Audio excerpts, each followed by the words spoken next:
క్రీస్తునందు ప్రియమైన సహోదరి సహోదరులకు యేసుక్రీస్తు నామములో శుభములు. దేవుని యొక్క నూతనమైన కృప మీకు కలుగునుగాక. ఈరోజు దేవుడు మనకిచ్చిన మాట అపొస్తలుల కార్యములు 24వ అధ్యాయము 12వ వచనం. దేవాలయంలోనేమి, సమాజ మందిరంలోనేమి, పట్టణములోనేమి నేను ఎవనితోనూ తర్కించుట అయినను, జనులను గుమికూర్చుట అయినను వారు చూడలేదు. ఈ మాటలు పౌలు గారు తెలియజేస్తున్నారు. పౌలు గారు సువార్త యాత్రలో ముందుకెళ్ళిపోతున్నప్పుడు యూదులు ఆయన మీద అసూయ చేత ఆయన మీద నేరం మోపినప్పుడు ఆ నేరమునకి ఈ పౌలు గారు జవాబిస్తూ ఇక్కడ చెప్తున్నామట. పౌలు గారి మీద ఎటువంటి నేరాలు మోపారు అనేది మనము తెలుసుకోవాలంటే అపొస్తలుల కార్యం 24వ అధ్యాయం మొదటి 2 వచనాలను మనము గమనించగలం.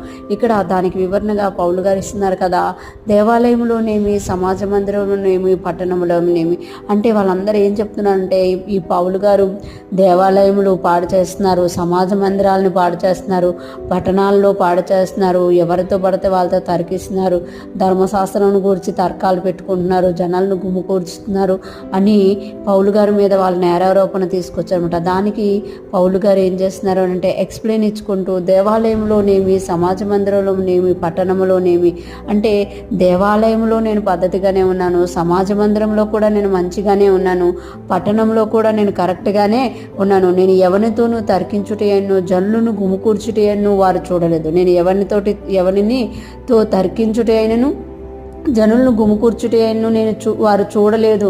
అంటే వారు నేరాలు మోపారు కానీ అవేవి కూడా నిజము కాదు అని ఇక్కడ పౌలు గారు తెలియజేసుకుంటున్నామట. ఎందుకు అనంటే వాళ్ళు కావాలని పౌలు గారి మీద నేరాలు మోపుతున్నారనమాట.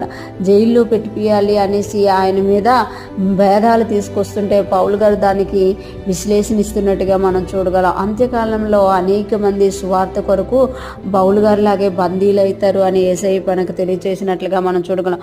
అప్పుడు యేసయ్య అంటారు కదా, మీరు ఏం మాట్లాడాలో మీరు మాట్లాడక్కర్లేదు, మీలో ఉన్న పరిశుద్ధాత్ముడే ఆ సమయానికి ఏం మాట్లాడాలో మీకు తెలియజేస్తారు అని మనకి తెలియజేస్తారు. ఇక్కడ పౌలు గారు కూడా వాళ్ళు ఏవైతే నేరాలు ఆయన మీద మోపారో దానికి విషయంలోనే ఆయన జవాబిస్తున్నామట.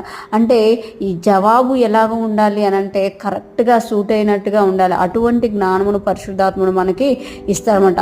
ఈ లోకంలో మనము దేవుని రాజ్యాన్ని కడుతున్నప్పుడు శ్రమ అనేది కలుగుతుంది అని మనకి వాక్యం తెలియచేయబడుతుంది. శ్రమ కలిగినప్పుడు దానిలో నుండి నేను విడిపించువాడును నేనే అని దేవుడు తెలియజేశారు. అంతేకాదు, ఒకవేళ మీరు బంధింపబడాల్సి వచ్చినా, అధిపతుల యొద్దకు వెళ్ళాల్సి వచ్చినా, న్యాయాధిపతుల ముందు నిలబడాల్సి వచ్చినా మీరు ఏ విషయంలో భయపడద్దు, నేను మీకు తోడుగా ఉండి మీరు ఏం మాట్లాడాలో, ఎలాగ విడిపింపబడాలో నేను తెలియజేస్తాను అనేది యేసయ్య మనకి తెలియజేశారు. పౌలు గారు ఎలాగైతే ఆ దినాలలో విడిపింపబడ్డారో మనము కూడా ఎటువంటి పరిస్థితి అయినా సరే మనం దేవుని వైపు చూసామా ఖచ్చితంగా విడిపింపబడతాము అని మరొకసారి దేవుడు మనకి గుర్తు చేస్తున్నారు. ఈరోజు ఫ్రెష్ మనం వింటున్న ప్రతి ఒక్కరం కూడా మనము సువార్త కొరకు నిలబడదాము గాక.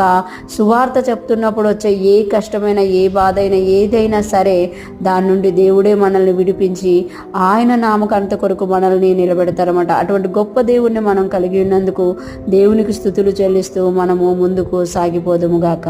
ఆమేన్.